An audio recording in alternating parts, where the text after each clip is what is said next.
ഓണപ്പൂവേ പൂവേ പൂവേ ഓമൽ പൂവേ പൂവേ പൂവേ.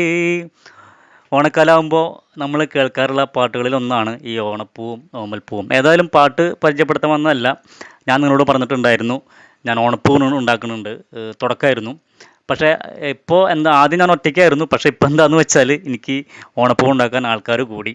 എന്ന് വെച്ചാൽ ദേ ഇവരെ കാണുന്നവർ, ആദ്യം വീഡിയോയിൽ നിങ്ങൾ ആദ്യം കാണുന്നത് നിരഞ്ജൻ, പിന്നെ എൻ്റെ ഭാര്യ, തൊട്ടപ്പുറത്ത് ആദിമോള്, പിന്നെ കാവ്യ. ഇവരൊക്കെ എൻ്റെ വീടിൻ്റെ തൊട്ട് ഉള്ള ആൾക്കാരാണ്.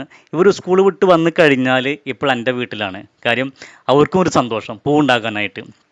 അവർ ഒത്തിരുന്ന് ഒരുമിച്ചിരുന്ന് കളിയും ചിരിയും തമാശയും വഴക്കും, അതാണ് പറയേണ്ടത്.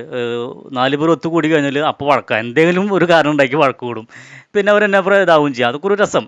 ഞാനും ചെറുപ്പത്തിൽ ഇതുപോലെ പൂക്കൾ ഉണ്ടാക്കാറുണ്ട്.